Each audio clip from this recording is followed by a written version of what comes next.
The crying I heard from the basement wasn't my wife's voice. It was the sound of a woman who had given up hope. The key was trembling in my hand, and there on the kitchen counter was a cell phone with 47 missed calls from my son's number.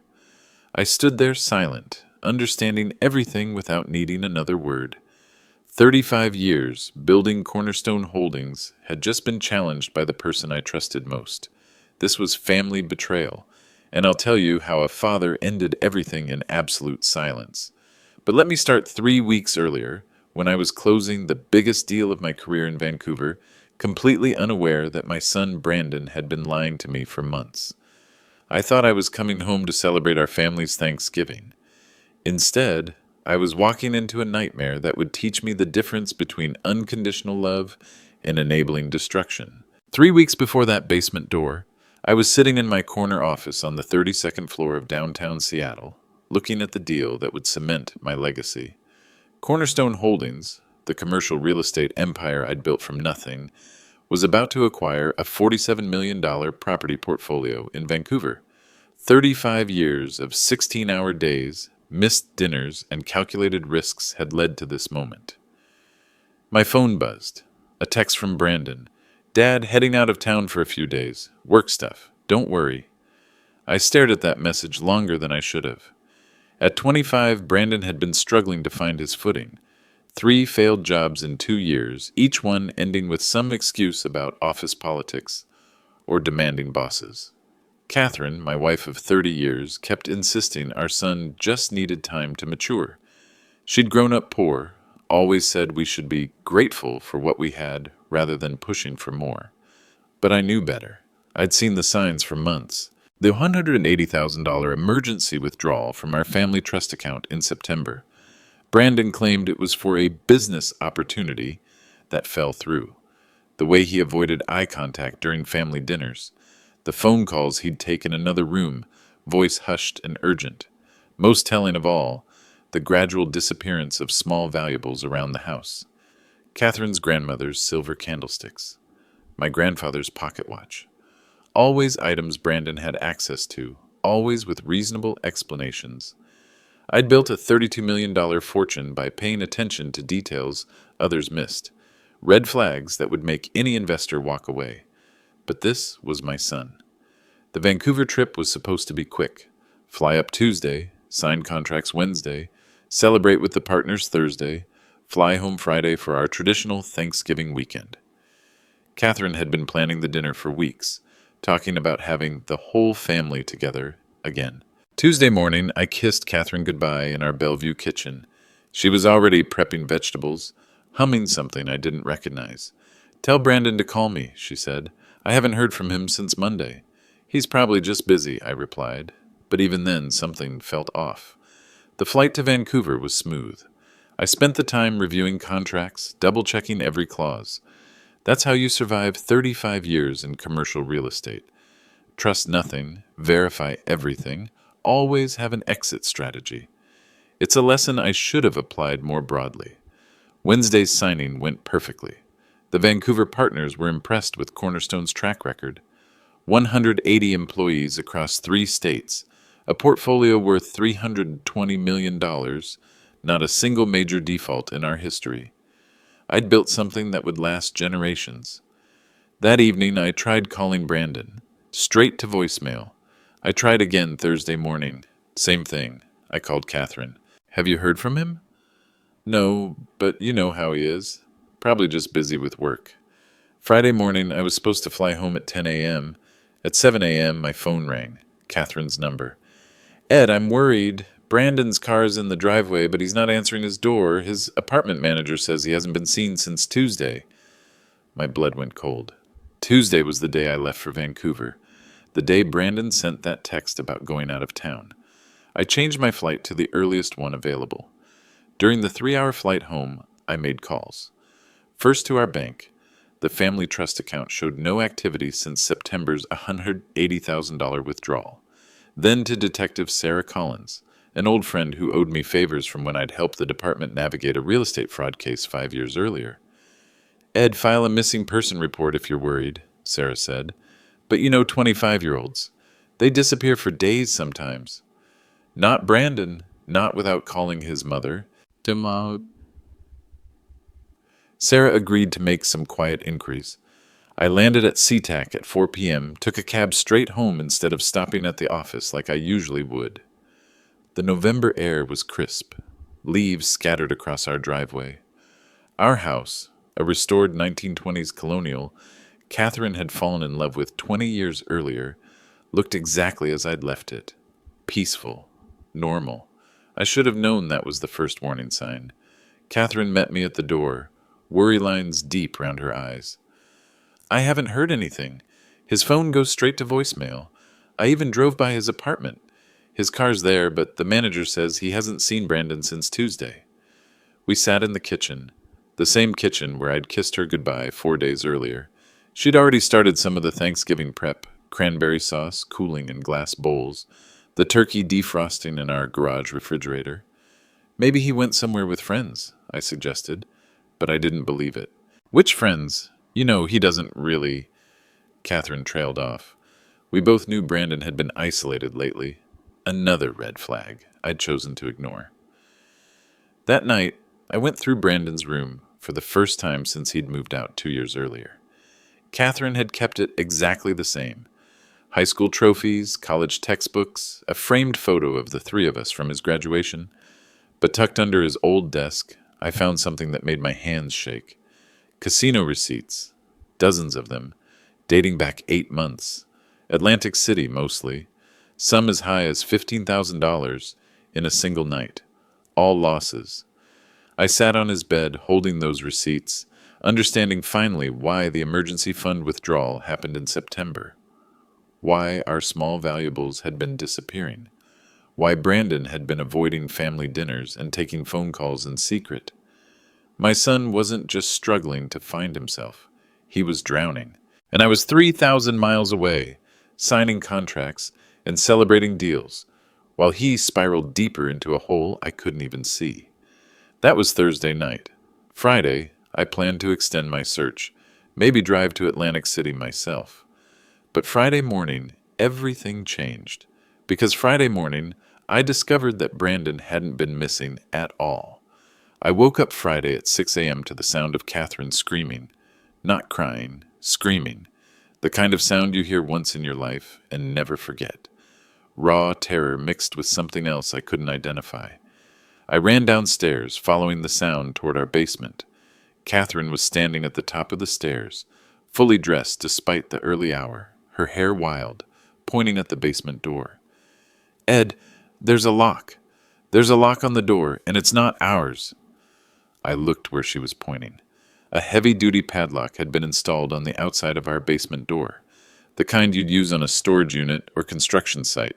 The metal looked fresh, recently installed. Catherine grabbed my arm. "I heard something down there. I came downstairs to start the coffee, and I heard, Ed, I think someone's down there." The basement door was solid oak, original to the house. Sound didn't travel through it easily. If Catherine had heard something, someone was definitely down there. I examined the lock. Professional grade, not something you'd find at a regular hardware store. Whoever installed it knew what they were doing. "Catherine, go upstairs and call 911. "Wait!" She pulled out her phone, hands shaking. "Listen!" From behind the door came the faintest sound. Tapping. Rhythmic, deliberate. 3 short, 3 long, 3 short. SOS. My blood turned to ice. Someone was trapped in our basement, and they knew Morse code. "Now call 911, I said, but Catherine was already dialing. While we waited for police, I tried talking through the door. "Hello, can you hear me? Help is coming." The tapping stopped. Then so faint I almost missed it. A voice. Weak, hoarse, but unmistakably female. "Help, please, water," Catherine gasped. "Oh God, Ed, how long has someone been down there?" I thought about my trip to Vancouver. 4 days. The lock looked new, but not that new. Maybe a week, maybe more. The police arrived within 10 minutes.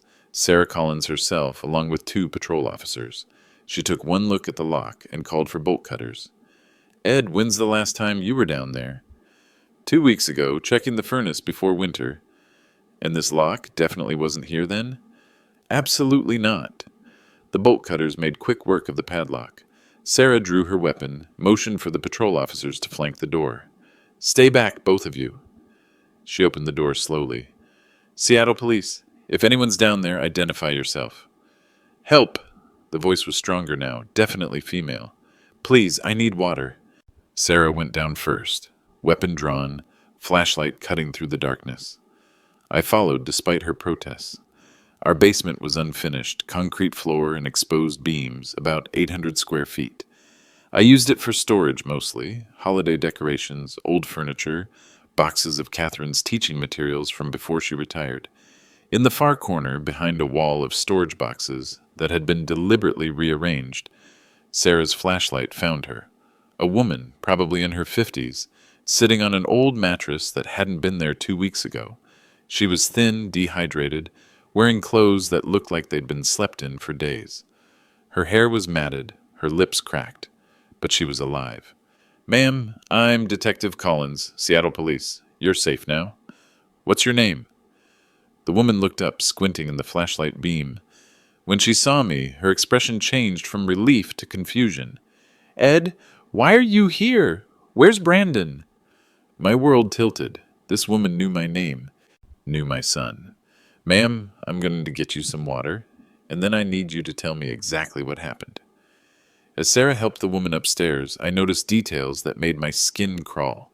Empty water bottles arranged in one corner, a bucket that had been used as a toilet, food containers, granola bars, crackers, like someone had been planning to keep her there long term. This wasn't random. This was calculated. Upstairs, Catherine was waiting with a glass of water and blanket. The woman drank like she hadn't seen liquid in days. "Can you tell me your name?" Sarah asked gently. Jennifer Walsh. I work with Brandon at—" She stopped, looked around confused. "Wait, where is Brandon? He said he'd be back yesterday." Catherine and I exchanged glances. Brandon had been missing for 4 days. "Jennifer, I need you to tell me exactly what happened. When did you last see Brandon?" Jennifer's story came out in fragments. She was Brandon's co-worker at a temp agency downtown. He'd asked her to meet him at our house on Tuesday morning to discuss a job opportunity. When she arrived, he seemed nervous, kept checking his phone. He said he needed to show me something in the basement. When I went downstairs, I heard the door close behind me. Then I heard the lock. "Brandon locked you in?" Catherine whispered. "He kept saying he was sorry, that it would just be for a day or two, that someone needed to believe he had collateral. He brought me food and water twice, but I haven't seen him since Wednesday morning." Wednesday. The day I was signing contracts in Vancouver, completely unaware that my son had kidnapped a woman and locked her in our basement. "Jennifer," I said carefully, "why did Brandon think he needed collateral?" She looked at me like the answer was obvious. "For the money. He owes someone $180,000, and they said they'd hurt his family if he didn't pay by Friday." Friday. Today. Sarah was already on her radio calling for backup, but I was thinking about something else. Brandon's car in the driveway, his apartment manager saying he hadn't been seen since Tuesday. If Brandon had locked Jennifer in our basement Wednesday morning, and no one had seen him since Tuesday, then who brought her food on Wednesday? My phone buzzed. A text from Brandon's number. "Dad, need to talk. Your wife is safe for now. Transfer $2 million to account I'll send. Don't involve police. 48 hours. I showed the text to Sarah. She swore under her breath. "Ed, whoever has your son's phone knows you're here with police." I looked at that text again. Something about the grammar bothered me. Brandon always wrote like he was in a hurry, never used proper punctuation. This was too formal, too careful. And then it hit me. A detail that changed everything. The text said, "Your wife is safe for now." But Catherine was standing right next to me. Whoever sent this didn't know we'd already found Jennifer, which meant this wasn't Brandon at all. I handed my phone to Sarah, pointing at the text. "Look at this again." She read it twice, then looked at me with understanding. "Whoever sent this thinks Jennifer is still in the basement." "And they don't know we found her," I confirmed, "which means they're not here watching. They're operating remotely." Sarah immediately called for a tech team to trace the text. While we waited, I studied that message more carefully. The language was wrong, too formal, too complete. Brandon wrote like a teenager, even though he was 25. Incomplete sentences, abbreviated words, never proper punctuation. This text read like it was written by someone older. Someone trying to sound like Brandon, but not quite getting it right. "Jennifer," I said, sitting across from her at our kitchen table, "when Brandon brought you food, did he say anything about owing money? Any names?" She wrapped the blanket tighter around herself. "He kept apologizing. Said someone found out about his gambling, that they were going to hurt his whole family if he didn't pay. He mentioned Atlantic City." Atlantic City. The casino receipts I'd found in his room. Did he mention any names? Anyone specific he owed money to? "Vincent something. He said Vincent told him he had 48 hours to come up with collateral, or they'd start with his parents." Sarah was taking notes. "Jennifer, think carefully. Did Brandon seem scared? Injured?" "Scared, yes, but not injured. More like—" She paused, searching for the right word. "Desperate. Like he was in over his head but trying to fix it himself." My phone buzzed again. Another text from Brandon's number.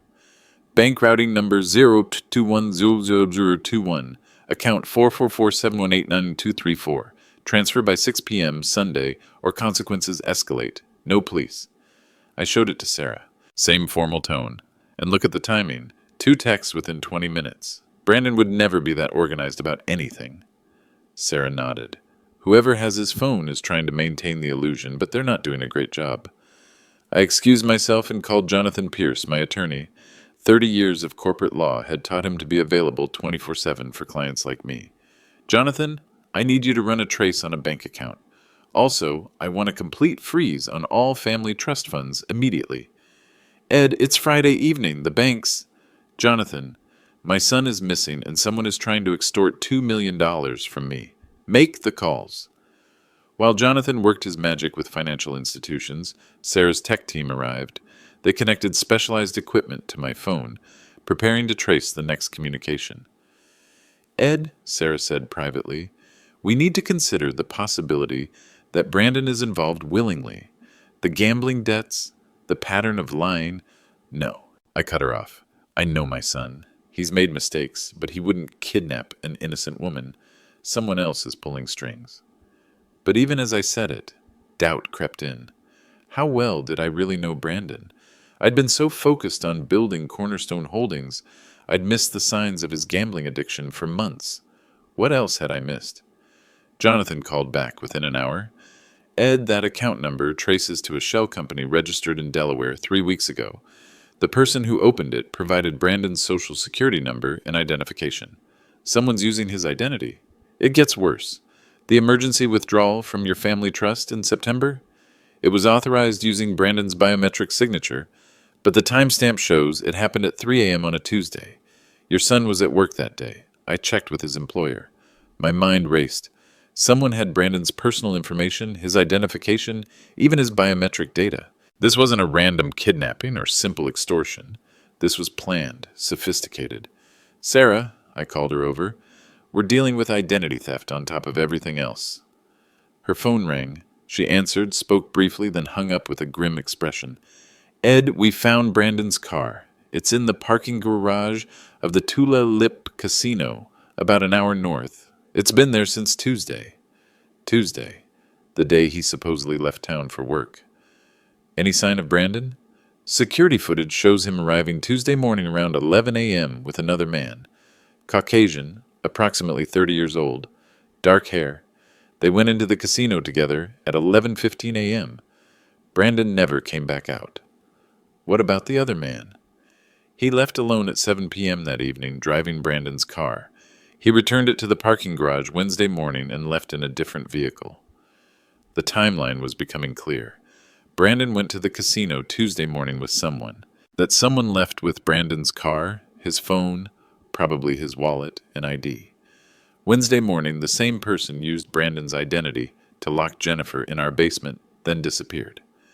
But that raised an even more terrifying question.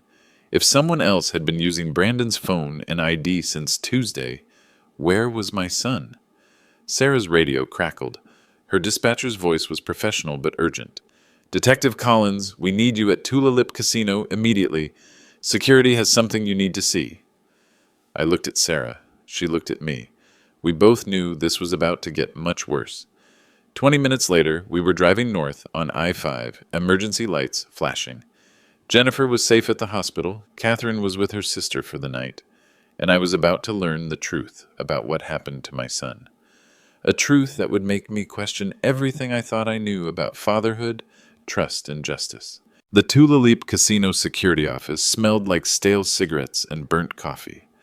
The head of security, a former Seattle police sergeant named Mike Torres, had 3 monitors queued up with footage from Tuesday. Mr. Mitchell, I want to warn you, this might be difficult to watch. Sarah and I sat in metal chairs facing the screens. Torres started the first video. 11:15 a.m., Tuesday. Brandon walked into the casino lobby with another man. The stranger was exactly as described. About 30, dark hair, average build.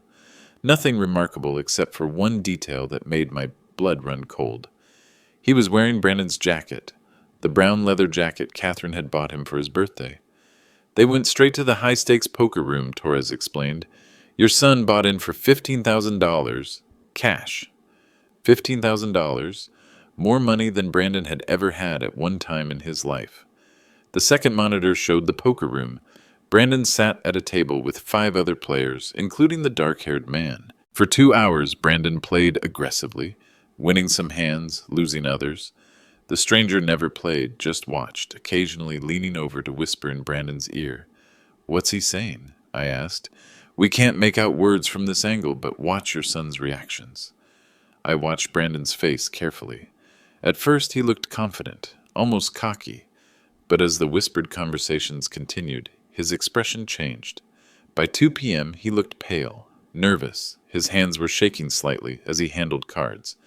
This is where it gets bad, Torres warned, switching to the third monitor. 2:30 p.m. Brandon was down to his last few chips. The stranger leaned over one final time, whispered something longer than before.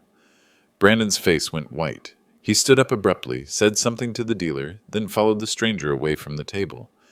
They went to a private room we reserved for high rollers, Torres said. No cameras inside, but we have audio from the hallway. He played the recording. 2 voices echoing in the corridor. First voice, Brandon's, panicked. I don't have that kind of money. I told you my dad has assets, but I can't just...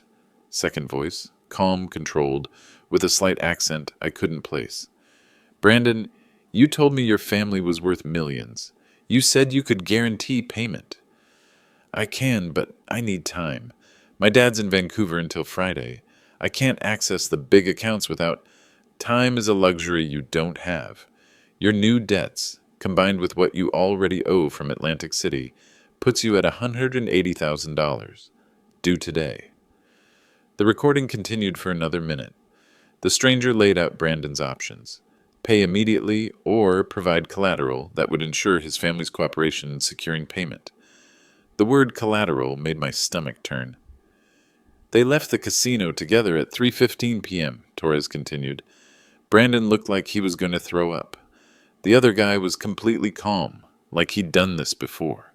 Sarah was taking notes. Any idea on the stranger? Vincent Carver, 29 years old, multiple arrests for fraud and extortion, but never convicted. Smart enough to stay just inside legal boundaries. Vincent Carver, the name Jennifer had mentioned. How did he know Brandon? Torres switched to another screen, showing footage from 3 weeks earlier. Your son's been coming here regularly for 2 months. Carver started showing up about 3 weeks ago, always at the same tables as Brandon. Classic setup. Let the mark win a little, build confidence, then introduce bigger stakes. I watched 3 weeks of footage and fast forward. Brandon arriving alone, playing conservatively at first, then Carver appearing, friendly and encouraging. Brandon's bets getting larger, his wins getting rarer. By the end, Brandon was chasing losses with money he didn't have. Carver's been grooming him, Sarah said. Classic predatory lending scheme. But I was thinking about something else. Torres, show me the footage from when Carver returned Brandon's car Wednesday morning. The final video showed Carver walking through the casino parking garage at 7 a.m. Wednesday, getting into Brandon's BMW, starting it easily. He had keys. He's got Brandon's keys, his wallet, probably his phone, I said. Which means your son gave them up voluntarily, Sarah finished, or someone took them from him. The implication hung in the air.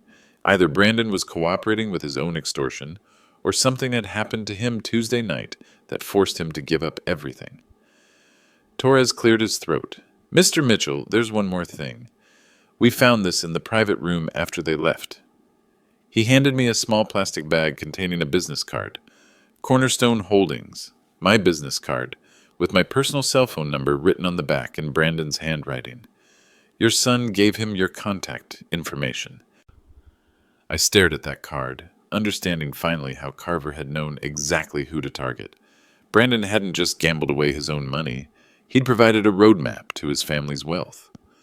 Sarah's phone rang. She stepped outside to take the call, leaving me alone with Torres and 30 years of security footage showing my son's descent into hell. When Sarah returned, her expression was grim. Ed, we need to go. Brandon's been found. The drive to Harborview Medical Center took 20 minutes, but felt like hours. Sarah wouldn't give me details over the radio, just said Brandon was alive, but unconscious. The hospital's emergency room was chaos. Friday night in Seattle always was. Sarah badged her way past triage, leading me through corridors that smelled like antiseptic and fear. Dr. Kim Chen met us outside room 314. Mr. Mitchell, I'm treating your son. He's stable, but I need to ask you some questions. What happened to him? Drug overdose. Heroin mixed with fentanyl.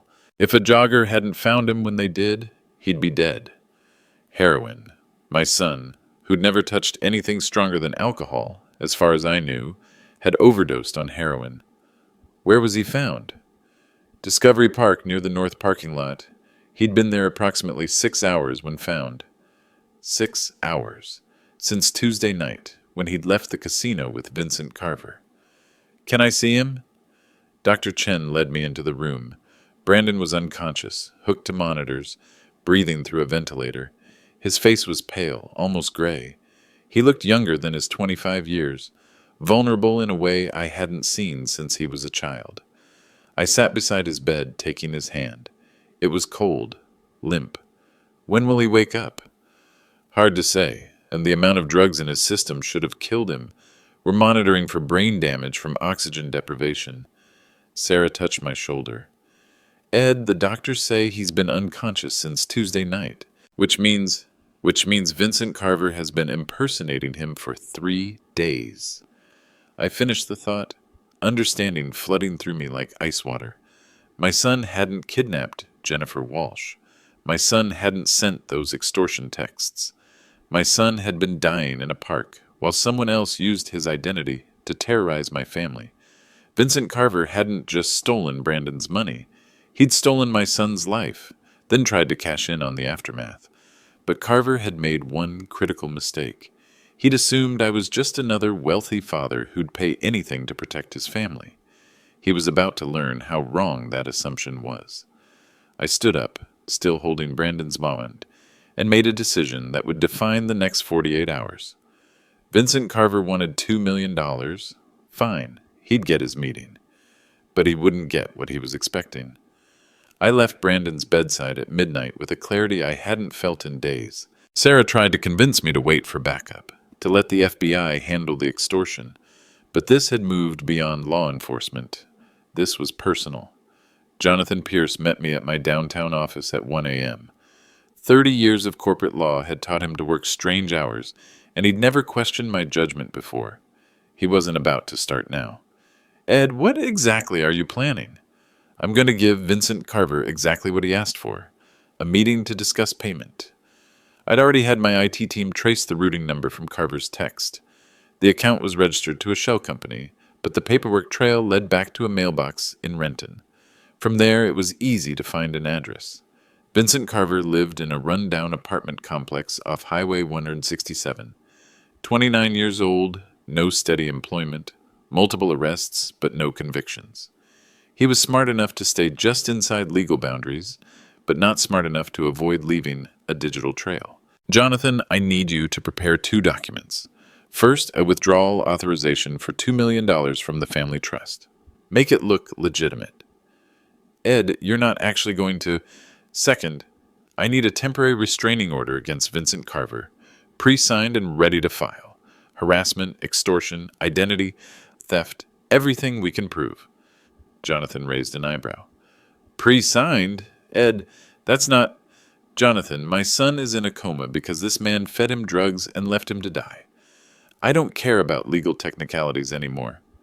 While Jonathan worked on paperwork, I made other arrangements.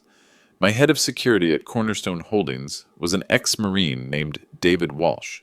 He specialized in what he called corporate asset protection, keeping valuable people safe from kidnapping, extortion, and worse. Mr. Mitchell, you want me to set up surveillance on an active extortion case? The police won't like that. David, the police have had 3 days to find my son. I found him myself. Now I want Vincent Carver under 24-hour watch until this is over. David nodded. He'd worked corporate security long enough to understand when legal boundaries needed to be flexible. By 3 a.m., everything was in place.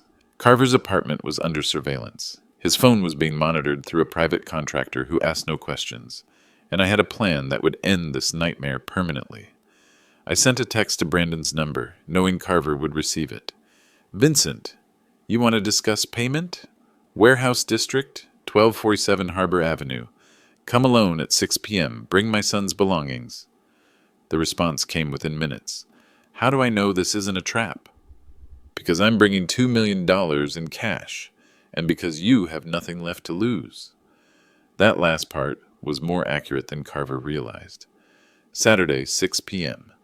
The warehouse on Harbor Avenue was one of Cornerstone Holdings' properties, scheduled for demolition next month. Empty, isolated, with excellent security camera coverage that I controlled. I arrived 30 minutes early with David Walsh and 2 other security specialists. We set up recording equipment, positioned ourselves for maximum advantage, and waited. Carver showed up precisely on time, driving a beat-up Honda Civic. He was exactly as described. Average height, dark hair, unremarkable except for the leather jacket he was wearing. Brandon's jacket. He walked into the warehouse carrying a duffel bag, trying to look confident but obviously nervous. His eyes swept the empty space, looking for threats. Mr. Mitchell, I'm Vincent. We need to talk. I stepped out from behind a concrete pillar, alone as agreed. Vincent, you have something that belongs to me. Your son's things? He set the duffel bag on the floor between us. Everything's there. Phone, wallet, keys. Brandon wanted you to have them back. The casual lie infuriated me, but I kept my voice calm. Brandon's in a coma at Harborview Medical Center. He's been unconscious since Tuesday night, when you left him to die in Discovery Park. Carver's face went pale. I don't know what you're talking about. The hospital has security footage of you dumping him there after he overdosed. The police have your fingerprints on his phone, his wallet, his car. You've been impersonating my son for 4 days. For a moment, Carver looked like he might run. Then his expression hardened. Prove it. Brandon owes money to some very dangerous people. If something happened to him, it's because he couldn't pay his debts. You mean the $180,000 you claim he owes? Funny thing about that debt, I had it investigated. The Atlantic City casinos have no record of Brandon losing more than $50,000 total. You've been inflating numbers. Carver shifted nervously. Look, maybe there's been a misunderstanding. No misunderstanding. You targeted my son, fed him drugs, stole his identity, and tried to extort my family. The only question now is whether you want to deal with me or with the FBI. I pulled out my phone, showed him the screen. I have agents on standby. 1 call, and this becomes a federal case. Identity theft, extortion, drug trafficking, you're looking at 20 years minimum. What do you want? I want my son's belongings. I want written confession of what you did. And I want assurance that you'll never contact my family again. And in exchange, I don't call the FBI. You disappear, find a new line of work, and pray I never see you again. Carver considered this for a long moment. Behind him, my security team was recording everything through hidden cameras. Every word, every gesture, building an airtight legal case. What guarantee do I have that you won't turn me in anyway? I smiled coldly. You have my word as a businessman, which is worth considerably more than yours. Carver opened the duffel bag, pulled out Brandon's phone, wallet, and keys. Everything was there, along with something unexpected. A small notebook filled with handwritten records. What's this? Brandon's gambling records. He was keeping track of everything. Wins, losses, debts. He wasn't as dumb as I thought. I flipped through the notebook. Brandon's careful handwriting documented 2 months of gambling, including detailed records of his interactions with Vincent Carver, dates, amounts, even descriptions of their conversations. My son had been building a case against his own victimization. The last entry was dated Tuesday morning. Vincent says family will be hurt if I don't pay today. Going to casino to try one more time. If something happens to me, Vincent Carver did this. I looked at Vincent Carver, seeing him clearly for the first time. Not a criminal mastermind, just a predator who'd picked the wrong target. Vincent, you made a mistake. You assumed my family was weak, easily intimidated. You thought I'd pay anything to avoid scandal. I was wrong, he whispered. Yes, you were. Now you're going to learn what it costs to threaten a man who spent 35 years building something worth protecting. I reached into my jacket, not for money, but for the pre-signed restraining order that would destroy his life far more effectively than any amount of cash. Vincent Carver wanted to play games with my family's security. Now he was going to learn the rules of my game. The restraining order was served at 7 a.m. Sunday morning, while Vincent Carver was still sleeping off what he probably thought was a successful negotiation. By the time he woke up, 3 things had happened that would change his life permanently. First, Seattle police had a warrant for his arrest on charges of identity theft, fraud, and drug trafficking. The evidence I'd gathered, combined with Brandon's notebook and hospital records, was overwhelming. Second, every bank account, credit card, and financial institution associated with his name had been frozen pending investigation. Jonathan Pierce's contacts in corporate law had been busy all night.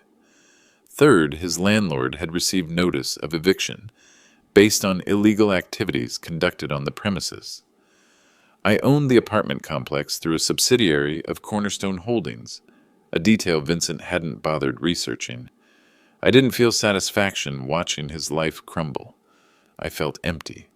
Sitting in Brandon's hospital room Sunday morning, watching monitors track his vital signs, I understood something I'd spent 35 years avoiding. Success in business had taught me to solve problems with money, connections, and calculated pressure. But some problems couldn't be solved that way. My son was still unconscious, still breathing through machines, still balanced on the edge between life and permanent brain damage. Vincent Carver's arrest wouldn't change that. The $180,000 in gambling debts wouldn't change that.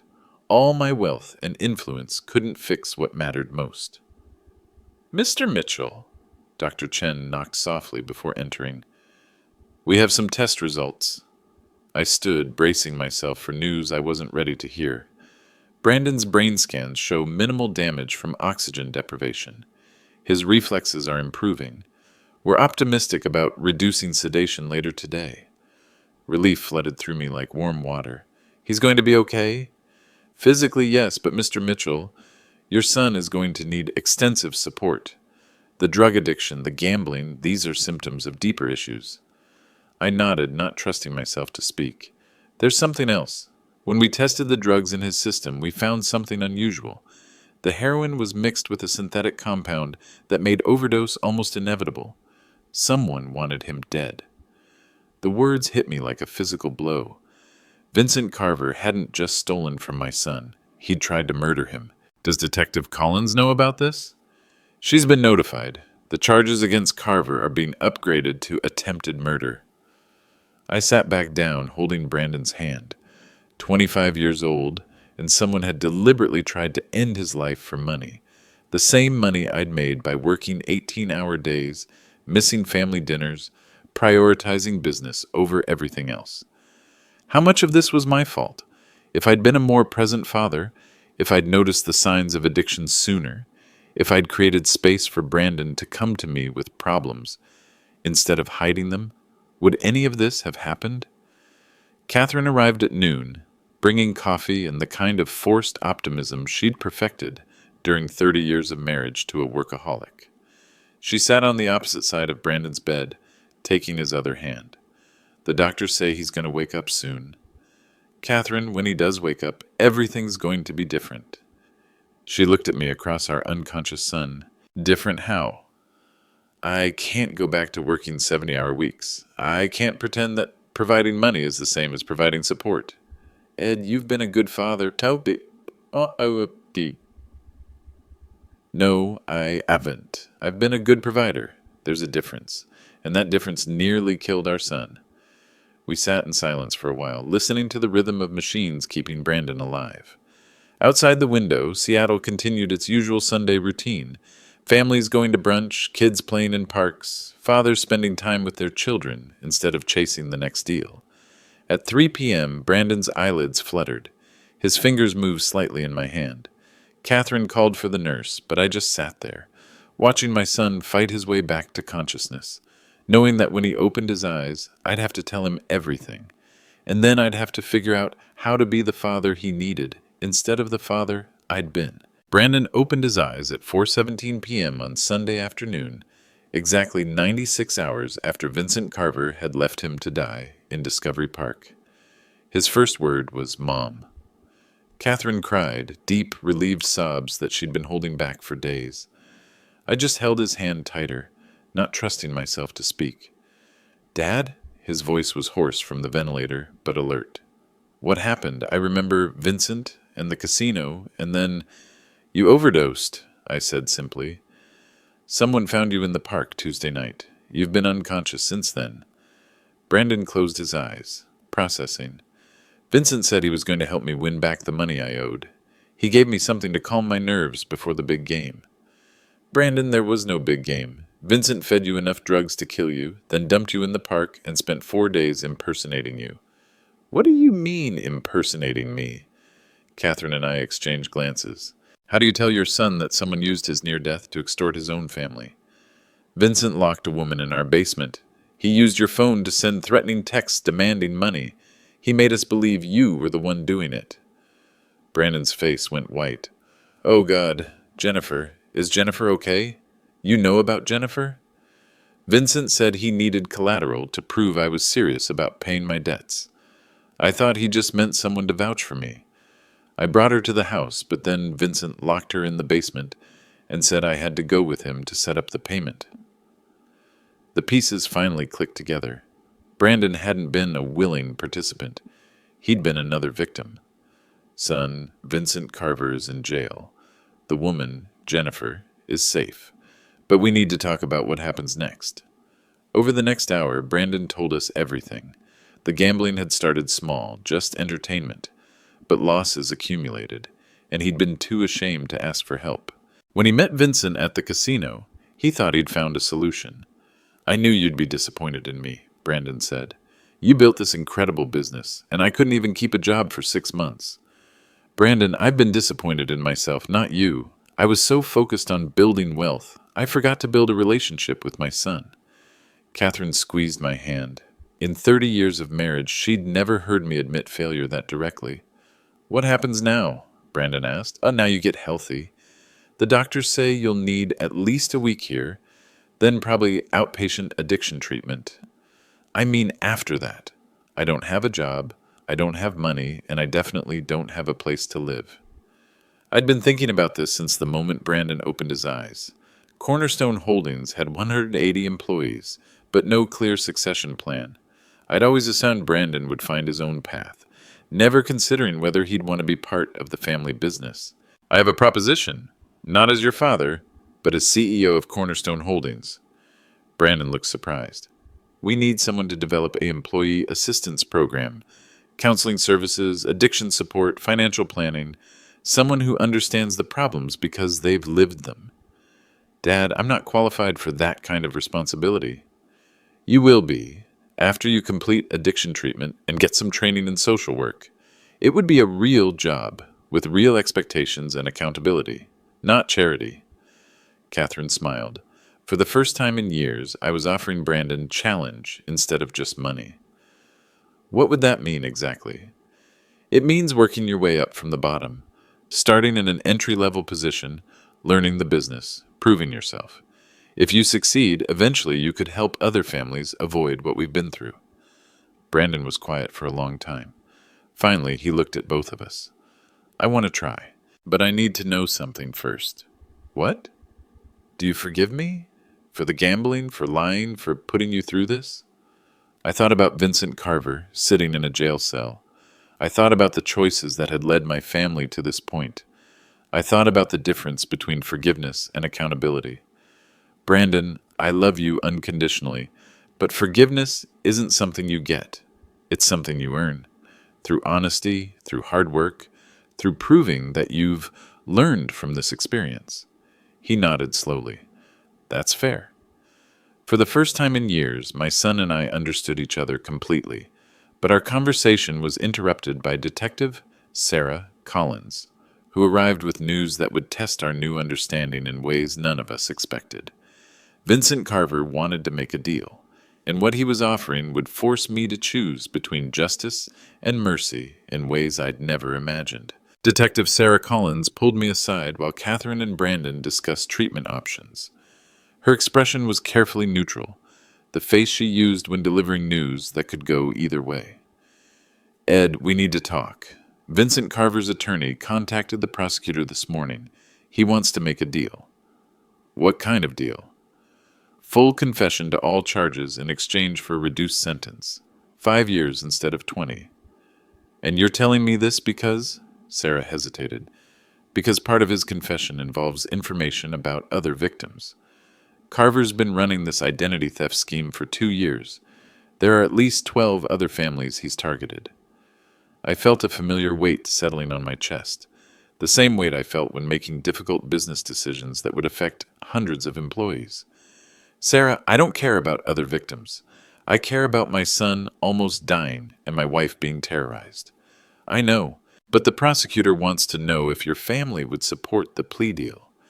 Your testimony could put Carver away for 20 years, or his cooperation could help recover millions of dollars for other families and prevent future crimes. The choice was brutally simple. Personal justice versus broader good. The kind of decision that defined character. Can I think about it? You have until tomorrow morning. The prosecutor needs an answer before Carver's arraignment. That evening, I did something I hadn't done in years. I went home, ordered pizza, and sat at the kitchen table with Catherine, just talking. No business calls, no emergency meetings, no crises that couldn't wait until morning. What do you think about the plea deal? I asked her. Catherine had been teaching high school for 25 years before retiring. She'd seen hundreds of kids make bad choices, some of whom got second chances and turned their lives around. I think Vincent Carver is a predator who targeted our vulnerable son and nearly killed him. I also think 20 years in prison won't undo what happened, but helping other families might prevent it from happening again. So you support the deal? I support whatever decision you think you can live with for the next 30 years. That night, I couldn't sleep. I walked through our house, looking at 30 years of accumulated life. Family photos, Catherine's teaching awards, Brandon's childhood artwork still hanging in the hallway. A lifetime of choices, most of them focused on building security and wealth. At 3 a.m., I found myself in my study, staring at the framed mission statement I'd written when founding Cornerstone Holdings, creating lasting value through ethical business practices and community responsibility. Ethical business practices, community responsibility. I'd spent 35 years applying those principles to real estate deals and corporate strategy. Now I had to decide whether they applied to personal justice as well. Monday morning, I called Detective Collins. Sarah, I need to meet with Vincent Carver before I decide anything. Ed, that's not how plea negotiations work. You don't get to interview the defendant. Then arrange it through his attorney. I have questions only he can answer. 2 hours later, I was sitting in a conference room at the King County Jail across a metal table from the man who'd nearly destroyed my family. Vincent Carver looked younger than his 29 years, smaller than he'd seemed in the warehouse. Prison clothes made him look vulnerable instead of dangerous. but his eyes were alert, calculating. Mr. Mitchell, I wasn't expecting this. Vincent, I want you to tell me exactly what you did to my son. Everything from the first time you met him. Why? You already know what happened. Because your plea deal depends on my family's cooperation, and I need to understand whether you're capable of change or just trying to avoid consequences. For the next hour, Vincent laid out his scheme in detail. How he'd identified Brandon as a target, young, inexperienced, from a wealthy family. How he'd cultivated the relationship over weeks, introducing bigger bets gradually. How he'd researched our family's assets and vulnerabilities. When did you decide to kill him? I asked. Vincent's face went pale. I never intended. The medical examiner says the drug mixture you gave Brandon was designed to cause fatal overdose. When did you make that decision? Vincent was quiet for a long time. Finally, he looked directly at me. When he started talking about confessing everything to you, he said he was going to come clean, ask for help with the gambling addiction. I realized if you got involved, you'd figure out the whole scheme. So you decided murder was easier than finding another target. I was desperate. I owed money to people who would have killed me if I didn't pay. Where are those people now, Vincent? Another long pause. There are no other people. I made that up to scare Brandon into cooperating. The final piece of the puzzle clicked into place. Vincent Carver wasn't connected to organized crime or dangerous creditors. He was just a small-time con artist who'd gotten greedy and tried to graduate to murder when his scheme was threatened. Vincent, your attorney says you want to cooperate with prosecutors to help other victims. Yes? Why? What changed between trying to kill my son and wanting to help strangers? For the first time, Vincent looked genuinely emotional. Because I've been sitting in this cell for 3 days, thinking about what I almost did. Your son could have died because I was too cowardly to face the consequences of my choices. And now you're ready to face those consequences? I'm ready to try making better choices. I stood to leave, then turned back. Vincent, if I support this plea deal, it's not because I forgive you. It's because I believe people can change, and because other families deserve protection from predators like you. I understand. Do you? Because if you take this deal and then go back to victimizing people, I'll spend every resource I have making sure you face the full consequences. Vincent nodded. I believe you. Walking out of that jail, I understood something I hadn't when I walked in. Justice wasn't just about punishment. It was about prevention. And sometimes the best way to protect future victims was to give current perpetrators a chance to do better, but only if they earned it. I called Sarah Collins from the parking lot. Sarah, my family will support the plea deal, with conditions. What conditions? Vincent Carver serves his 5 years, but he also spends the next 10 years, after release, doing community service focused on addiction counseling and fraud prevention. He'll use his experience as a predator to help potential victims recognize the warning signs.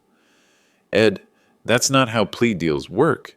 Then make it how this plea deal works. Vincent wants redemption? Fine. He can spend the next 15 years earning it. That afternoon, Vincent Carver pled guilty to identity theft, fraud, and attempted murder. In exchange for a reduced sentence, he provided information that led to the recovery of $2.4 million stolen from 12 families and the prevention of an estimated $10 million in future fraud. But more importantly, he became the first test case for a principle I was still learning. Sometimes the most powerful form of justice is giving someone the chance to become better than they were. Whether Vincent would take that chance remained to be seen. 6 months after Vincent Carver pled guilty, Brandon walked out of Clearview Recovery Center with 90 days of sobriety, a certificate in addiction counseling, and a job offer from Cornerstone Holdings. The job wasn't charity. It was a genuine position as coordinator of our newly created Employee Assistance Program, reporting directly to our HR director.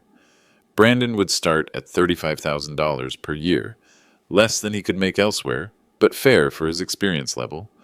More importantly, the position came with conditions that would determine whether our family's reconciliation was real or just another form of enabling. Brandon, I said as we drove away from the treatment center.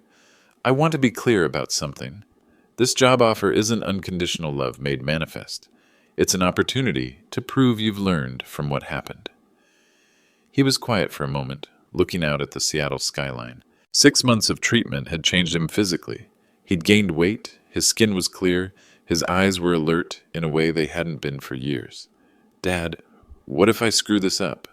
What if the addiction comes back, or I can't handle the responsibility? Then you face the consequences. You get fired, you lose the opportunity, and you figure out your next step without family money, cushioning the fall. That's fair, he said. Actually, that's the first time you've talked to me like an adult instead of a charity case. The comment stung because it was accurate. For 25 years, I'd confused providing for Brandon with believing in him. Every time he'd failed at something, I'd either solved the problem with money or lowered my expectations to match his performance. This time would be different. Brandon's first week at Cornerstone was deliberately challenging. He worked directly with employees dealing with addiction, financial stress, and family problems. Not as a counselor, he wasn't qualified yet, but as an intake coordinator who could recognize warning signs and connect people with appropriate resources. It was difficult work that required emotional intelligence, patience, and the ability to see past surface problems to underlying causes. All skills Brandon had developed through his own recovery process. On Friday of his first week, I asked him to stay after hours for a review meeting. How do you feel about the work? Hard, really hard, but good hard, if that makes sense. Tell me about the Johnson case. Earlier that week, Brandon had identified an employee whose erratic performance and attendance patterns suggested serious personal problems. Tom Johnson is gambling online during work hours. He's lost about $15,000 in the last 3 months, based on the bank statements he showed me. His wife doesn't know. What did you recommend? Immediate suspension pending completion of gambling addiction treatment, and mandatory financial counseling for both him and his wife. That's expensive. Treatment, lost productivity while he's away. The cost of replacing him temporarily. Brandon looked directly at me. Dad, are you testing me? Yes?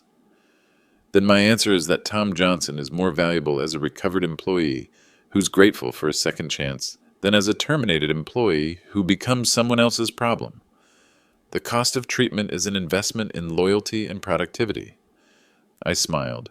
Correct answer, and one you wouldn't have given 6 months ago. 6 months ago, I thought loyalty meant never asking for help, and productivity meant looking busy even when you're falling apart. I was wrong about a lot of things. That evening, Catherine, Brandon, and I had dinner together for the first time in years. Not a holiday meal or a birthday celebration, just a regular Thursday night dinner where we talked about work, current events, and Brandon's plans for pursuing a degree in social work. Brandon, Catherine said, your father told me about the conditions for this reconciliation. Are you comfortable with them? The conditions were specific and non-negotiable. First, Brandon would remain in outpatient addiction treatment for 2 years, with regular drug testing and counseling. Any relapse would result in immediate suspension from Cornerstone and removal from family financial support. Second, he would repay the $180,000 in gambling debts and family money over 10 years through salary deductions and personal responsibility. No loans, no shortcuts, no family assistance. Third, he would complete a bachelor's degree in social work while working full-time, demonstrating the same commitment to education he'd once applied to gambling. I'm comfortable with them because they're fair, Brandon said. For the first time in my life, you're treating me like someone capable of meeting high expectations instead of someone you need to protect from consequences. And if the expectations prove to be too high, then I fail honestly instead of succeeding through family wealth. I'd rather fail as myself than succeed as your charity case. Catherine reached across the table, taking both our hands. I'm proud of both of you. Ed, for finally learning the difference between love and enabling. Brandon, for accepting responsibility instead of making excuses. After dinner, Brandon and I walked around the neighborhood, something we'd done when he was young but hadn't done in years. Dad, can I ask you something personal? Sure. Do you regret building Cornerstone Holdings? All the time you spent working instead of being present for family? I thought about the question carefully. 35 years of building wealth, missing family dinners, prioritizing business growth over personal relationships. I regret the imbalance. I don't regret creating something valuable, but I regret treating work as more important than relationships. What are you going to do differently? I'm scaling back to 40 hours per week. I'm promoting David Walsh to Chief Operating Officer so I can focus on strategy instead of daily operations. And I'm spending time with people I love while I still can. That sounds like a good plan. Brandon, what about you? What are you going to do differently? He was quiet for a block, thinking. I'm going to earn back your trust instead of assuming I deserve it. And I'm going to help other people avoid the mistakes I made. Walking home that evening, I realized something important. Reconciliation wasn't about returning to the way things used to be. It was about building something new, based on honesty instead of hope, accountability instead of charity. Whether we'd succeed remained to be seen, but for the first time in years, we were working toward the same goal. 18 months later, I stood in the boardroom of Cornerstone Holdings, looking at a quarterly report that would have been impossible to imagine 2 years earlier. Our employee assistance program, developed and managed by Brandon, had reduced turnover by 40% and increased productivity by 15%. More importantly, it had helped 37 employees address serious personal problems before they became career-ending crises. Brandon's transformation had been gradual but genuine. He'd completed his bachelor's degree in social work while working full-time, maintaining his sobriety and repaying his debts ahead of schedule. The young man who'd once hidden gambling losses was now someone employees trusted with their deepest problems. Mr. Mitchell? Brandon knocked on my office door, carrying a file folder. Do you have a minute to review the Vincent Carver case? Vincent had been released from prison 3 months earlier, after serving his full 5-year sentence. As part of his plea agreement, he was now working as a community service coordinator, helping potential fraud victims recognize warning signs of identity theft and financial scams. How's he doing? Better than expected. He's identified 12 active fraud schemes in the last 90 days, preventing an estimated $800,000 in losses, and he's been attending AA meetings with some of our employees. I reviewed the file. Vincent's supervision reports showed consistent employment, no violations of his probation terms, and positive feedback from the community organizations he worked with. Do you trust him? Brandon considered the question carefully. I trust that he understands the consequences of returning to criminal behavior. I trust that he's found purpose in preventing other people from becoming victims. Do I trust him completely? Not yet, but I think he's earned the chance to prove himself. That afternoon, I had an unexpected visitor, Vincent Carver himself, accompanied by his parole officer.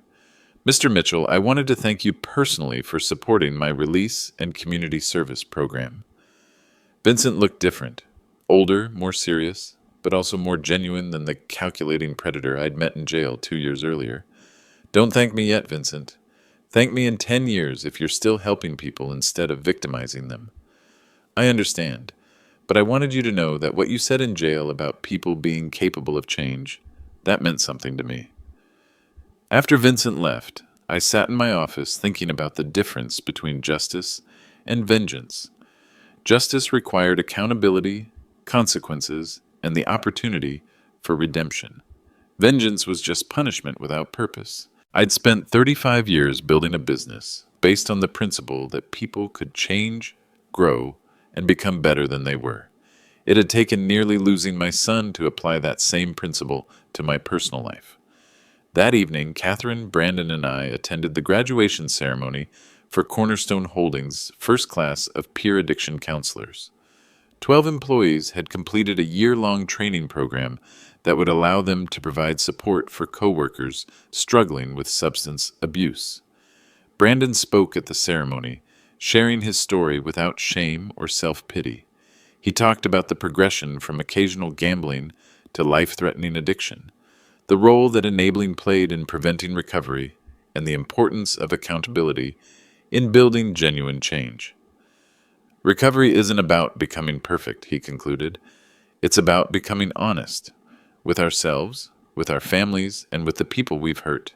But watching my son speak with authority about principles he'd learned through painful experience, I understood something I'd missed for 25 years.